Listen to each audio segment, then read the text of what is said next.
இந்த பொது சமூகத்தோட மூஞ்சில காரி துப்புன பாக்யராஜ் அவர்களுடைய பஞ்ச் டயலாக் தான். உங்களுக்கு தெரிஞ்ச ஒரு 5 பத்தினி பேரு சொல்லுங்க. அப்புறம் பஞ்சாயத்துல உட்கார்ந்துன்னா அந்த 5 ஆண்களும் சேர்ந்து ஒவ்வொருத்தவங்க ஒவ்வொன்னு சொல்லுவாங்க. கண்ணகி, சீதை, நலாயினி, அப்புறம் சாவித்ரி அப்படின்னு எல்லாம் சொல்லிட்டு இருப்பாங்க. ஏன் உங்க அம்மாவும் உங்க பொண்டாட்டியும் பத்தினி இல்லையா அப்படின்னு பாக்யராஜ் கேட்பாரு. அப்பதான் இந்த பொது சமூகம் யோசிக்கும், ஆமால பத்தினின்னா முதல்ல என் பொண்டாட்டி அம்மாவும் தானே வரணும் அப்படின்னு. இதுதான் இயக்குனர் பெருங்கடல் கே. பாக்யராஜ். என்னங்க பண்றது, அன்னைக்கு இருந்தது இமயமும் சிகரமும் மட்டும்தான். சிகரத்துக்கும் நமக்கும் துளி கூட சம்மந்தமே இல்லைங்க, அது வேற. ஆனா இமயம் இருக்குல்லங்க, அவரு நம்மளோட ஆளுங்க. தமிழ் சினிமால சிகரமும் இமயமும் ஒரே டைம்ல இருந்தப்போ அவங்க இருக்கிற டைமுக்குள்ளேயே பாக்யராஜும் சினி ஃபீல்டுக்குள்ள வந்ததுனாலயோ என்னமோ பாக்யராஜுக்கு என்ன பேர் வைக்கிறதுன்னு தெரியாம இந்த தமிழ் சினிமா கேள்விக்குறியில நின்றுச்சு. சிகரம் இமயம்னு வச்சதுக்கு அப்புறம் ஆல்ப்ஸ் மலைன்னு கூட வச்சிருக்கலாங்க பாக்யராஜுக்கு. ஆனா இது எல்லாத்தையும் விட பெருங்கடல் அப்படிங்கிற பேரு தான் அவருக்கு பொருத்தமா இருந்திருக்கும். எஸ், பாக்யராஜ் உண்மையாலுமே ஒரு பெருங்கடல் தாங்க. கடந்த 2 நாளா நம்ம வேற ஒரு ஒர்க்ல பிஸியா இருந்ததுனால இயக்குனர் பெருங்கடல் பாக்யராஜ் அவர்களை பத்தி பேச முடியாம போயிருச்சுங்க. சோ இன்னைக்கு முதல்ல இயக்குனர் பெருங்கடல் பாக்யராஜ் அவர்களை பத்தி பேசுறதுதான் நம்மளோட முதல் வீடியோவா இருக்கணும் அப்படின்னு இன்னைக்கு இந்த வீடியோ எடுக்கிறோம். இயக்குனர் பெருங்கடல் பாக்யராஜ் அவர்களை 2ஆ பிரிக்கலாங்க. 2வது கல்யாணத்துக்கு முன், 2வது கல்யாணத்துக்கு பின் அப்படின்னு. 2வது கல்யாணத்துக்கு முன்னாடி திராவிட சிந்தனைகளை வச்சு படம் எடுக்கிறதுல பாக்யராஜ தாண்டி வேற யாருமே இருந்துட முடியாதுங்க. இமயத்தையும் தாண்டியதாகவே பெருங்கடல் சில படங்கள்லாம் எடுத்திருக்கிறாருங்க. பாக்யராஜுக்கும் சித்திக்கும் என்ன பெரிய கனெக்ஷன் அப்படிங்கிறது நமக்கு தெரியலங்க. நம்மளையெல்லாம் பொறுத்த அளவுக்கு சித்தி அப்படின்னா அப்பாவுடைய 2வது பொண்டாட்டி. அது தமிழ் சமூகத்துல இருந்து தமிழ் சினிமா வரைக்கும் சித்தி அப்படின்னா கொடுமைக்காரி தான். பாக்யராஜ் முந்தானை முடிச்சுல ஒரு சித்திய காமிப்பாருங்க. சாரி, இயக்குனர் பெருங்கடல் பாக்யராஜ் முந்தானை முடிச்சுல ஒரு சித்திய காட்டுவாருங்க. பல விருதுகள் அந்த சித்திக்கு கிடைச்சிருக்குதுங்க. அந்த 14 வயசு புள்ள இதெல்லாம் தெரிஞ்சு பண்ணுச்சா தெரியாம பண்ணுச்சா நமக்கு தெரியாதுங்க. ஆனா இன்னைக்கு வரைக்கும் ஊர்வசி அந்த மாதிரியான ஒரு கேரக்டர் பண்ணதே கிடையாதுங்க. தியாகத்தின் மறு உருவம் அப்படின்னு தாய்க்கு மட்டும் கொடுத்துக்கிட்டு இருந்தப்போ அந்த பட்டத்தை அப்படியே எடுத்து சித்தி கிட்ட கொடுத்தது நம்ம பெருங்கடல் பாக்யராஜ் அவர்கள் மட்டும்தாங்க. திரைக்கதை மன்னன் நம்ம சொல்லுவோம்லங்க, அவர் அதெல்லாம் தாண்டி பண்ணிட்டாரு. ஆனா அவரு திராவிட இயக்க மன்னனாக பல கதைகளும் பல படங்களும் பண்ணியிருக்காரு. பாக்யராஜ் படத்துல சித்தி இல்லாம இருக்க மாட்டாங்கங்க, எப்படியாவது ஒரு சித்தி வந்துருவாங்க. அப்புறம் 2வது கல்யாணத்துக்கு அப்புறம் வந்த படம் தான் எங்கள் சின்ன ராசான்னு நினைக்கிறேன். அதுல பாக்யராஜ் நார்மல் சித்தியை தாங்க காமிச்சிருப்பாரு. அப்படி காமிச்சிருக்க கூடாதுன்னு இப்ப தோணுது. இயக்குனர் பெருங்கடல் பாக்யராஜ் அவர்கள் அப்படின்னா திரைக்கதை மன்னன் அப்படின்னு நம்ம நிறைய பேர் அவருக்கு கொடுத்திருக்கோம். ஆனா வட்டார வழக்கு வார்த்தைகளை பயன்படுத்துறதுல அவரை தாண்டி யாரும் இருக்க முடியாதுங்க. அதுவும் சுவரில்லாத சித்திரங்கள் படத்துல அந்த டெய்லர் கடை சீனே வேற லெவல்ல இருக்குங்க.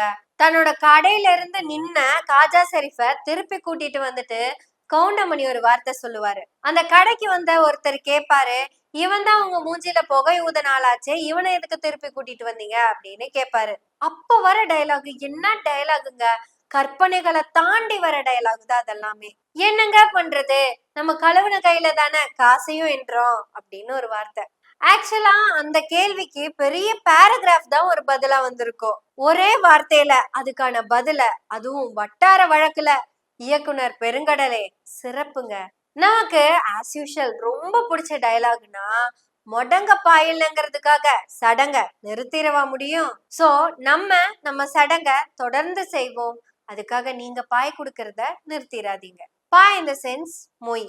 நீங்க கொடுக்குற அந்த பாய் தான் இங்க சடங்க தொடர்ந்து நடத்துறதுக்கு பயனுள்ளதா இருக்கும். ஒரு உறுதி தரோம், கண்டிப்பா நீங்க கொடுக்குற இந்த பாய எங்க பர்சனல் யூஸ்க்கு பயன்படுத்திட மாட்டோம். சோ நமக்கு அடுத்த மாதம் வந்துருச்சு, உங்களோட உதவி தொடர்ந்து தேவைப்படுது. போன மாதம் வந்த தொகை டோட்டலா பார்த்தோம்னா 18,000ங்க. அதுல ஒரு தோழர் 5,000 அனுப்பியிருக்காங்க, இன்னொருத்தர் 1000 அனுப்பியிருக்காங்க, அப்புறம் 500, ஒரு சிலர் 450, 200, 1200 அப்படியெல்லாம் அனுப்பியிருக்காங்க. சோ அப்படியெல்லாம் அனுப்ப வேண்டாம். 100 ரூபாய் மாதம் அப்படி நீங்க அனுப்புனா போதும். சோ நம்ம சடங்க நம்ம தொடர்ந்து செய்வோம். முடங்கப்பா இல்லைங்கிறதுக்காக சடங்க நிறுத்திடவா முடியும்? அந்த டயலாக கவுண்டமணி சொல்லி முடிச்சதும் கல்லாப்பட்டி சிங்காரம் சொல்லுவாருங்க, என்ன காளி என்ன இவ்வளவு சடைஞ்சுக்கிற? விளையிறப்பவே சோறா விளைஞ்சிட்டா வரட்டி எதுக்கு விறகு எதுக்கு? இப்படியெல்லாம் நம்ம சிந்திச்சு கூட பார்த்திருக்க மாட்டோம்ல டயலாக. அதுக்கப்புறம் வர்றதுதான் பாக்கியராஜினுடைய பஞ்ச் டயலாக். நான் கடைய சூலூருக்கே மாத்திடலான்னு முடிவு பண்ணிட்டேனுங்க அப்படின்னு கவுண்டமணி சொல்லுவாரு. அடே கண்ணடிச்சா வராத பொம்பளை கைய பிடிச்சு இழுத்தா மட்டும் வந்துருவா போறா அப்படின்னு சொல்லுவாங்க. இது எல்லாமே இயக்குனர் பாக்கியராஜ், அதுவும் இயக்குனர் பெருங்கடல் பாக்கியராஜினுடைய ஹைலைட்டான டைலாக்ஸுங்க. இதையெல்லாம் தாண்டி இயக்குனர் பாக்கியராஜ நம்ம இன்னும் பிரைஸ் பண்றதுக்கு இன்னொரு காரணம் இருக்கு. அதுதான் அவரு சமைப்பாருங்க. தமிழ் சினிமால அந்த பீரியட நீங்க எடுத்துக்கிட்டீங்கன்னு வச்சுக்கோங்களேன், ஆம்பளை வெளியே போயிட்டு வரப்ப பொம்பளை சொம்போட நிக்கணும், இவன் தின்னு போட்டு கை கழுவு போனானா துண்டோட போய் நிக்கணும். சமூகத்தை அப்படியே ரிஃப்ளெக்ட் பண்ணி காமிச்சுக்கிட்டு இருந்த இந்த தமிழ் சினிமாக்குள்ள இருந்துதான் இயக்குனர் பாக்கியராஜ் அவர்கள் அரசு வேலையிலேயே இருந்தாலும் அவரு தான் சமைச்சாரு. உடனே யாராவது வந்து அந்த சினிமால அவருக்கு பொண்டாட்டி இல்ல அதனால அவர் சமைச்சாரு அப்படின்னு சொன்னீங்கன்னா, பேச்சுலர் கதாநாயகன்கள் எத்தனையோ பேரை காமிச்சிருக்காங்க தமிழ் சினிமால. சோ அந்த ஸ்கிரிப்ட் எல்லாம் நமக்கு இங்க எடுபடாதுங்க. இவர் துவைச்சிட்டு இருக்கும் போதே குழந்தைய தொட்டில போட்டு ஆட்டினாலும் இவருதான். இதெல்லாம் பெண்கள் பண்ணிக்கிட்டு இருந்த வேலைய பாக்கியராஜ் ரொம்ப சிறப்பா எடுத்து காமிச்சாரு. அந்த பெருங்கடல் பாக்கியராஜ தான் முருங்கைக்காய தாண்டி அவர் ஒண்ணும் பண்ணலங்கிற அளவுக்கு கொண்டு வந்துட்டோம். இது நம்ம ஆளெல்லாம் வேற ரகங்க. இப்படி இயக்குனர் பெருங்கடலை பத்தி சொல்றதுக்கு நிறைய விஷயம் இருக்குங்க. ஆனா பிற்பாதையில் பாக்கியராஜினுடைய ஒரு சில சறுக்கல்களை தவிர நாங்களே பாக்கியராஜ் அவர்களை தெலுங்கு அப்படின்னு அவர் பேசினதை வச்சு பேசியிருக்கோம். அந்த ஒரு வார்த்தையை மட்டும் எடுத்துட்டோம்னா இயக்குனர் பெருங்கடல் பாக்கியராஜ் மிகப்பெரிய பொக்கிஷங்க இந்த தமிழ் மக்களுக்கு.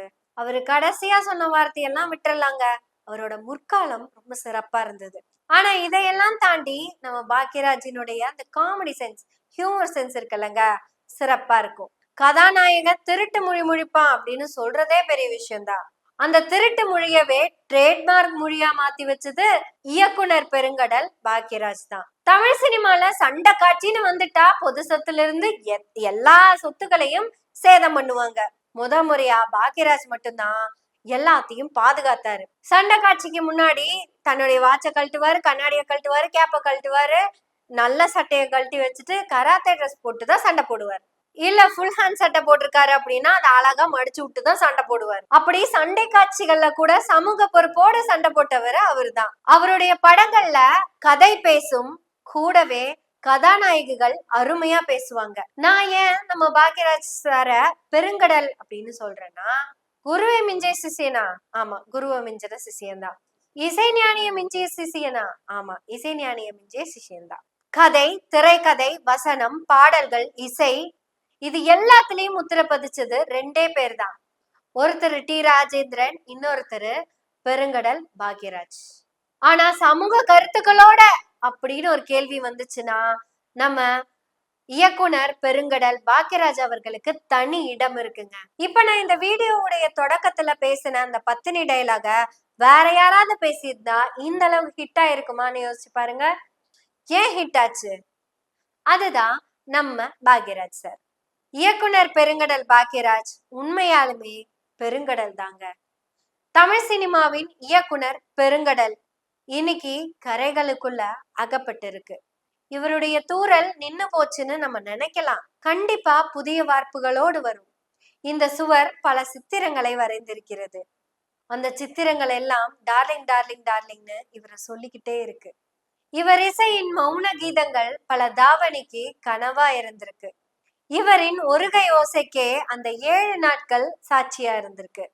இவரு முந்தானை முடிச்சுல சின்ன வீடு கட்டி பவுனு பவுனு தானு வாழ்ந்தவர். இவருடைய சுந்தரகாண்டத்தில் இவரு தான் சின்னராசா. இவரு படத்துல மட்டும் இல்லைங்க, இவரு வீட்லயுமே விசேஷங்கள் இருக்கும். மொத்தத்துல இவரு நம்ம ஆளுங்க. இன்று போய் நாளை வா, என்றுமே எங்களுக்கு பெருங்கடலா வழிகாட்டி கொண்டே இருப்பாய். அடுத்து வரக்கூடிய இயக்குனர்கள் பாக்கியராஜினுடைய ஃபர்ஸ்ட் பார்ட்டை ஃபாலோ பண்ணுங்க. ஏன்னா அவர் ஒரு இயக்குனர் பெருங்கடல். எங்கனால முடிஞ்ச அளவுக்கு எங்களுக்கு தெரிஞ்ச அளவுக்கு பாக்கியராஜ் அவர்களை பத்தி பேசியிருக்கோம். உண்மையாலுமே அவரு நம்மாளா? நம்மால் தான். நம்மால் தாங்க அவரு. இயக்குனர் பெருங்கடல் பாக்கியராஜ் சாருக்கு மிகப்பெரிய நன்றிகள். அவரை இழந்து வாடும் அந்த குடும்பத்துக்கு ஆழ்ந்த இரங்கல்கள். மொத்தத்துல தமிழ் சினிமாவுக்கே ஆழ்ந்த இரங்கல்கள். குரு தாங்க கூட்டிட்டு வந்தாரு, குருவே கூட்டிட்டு போயிட்டாரா? இமயமும் பெருங்கடலும் இனி நமக்கு நினைவு சின்னங்கள்.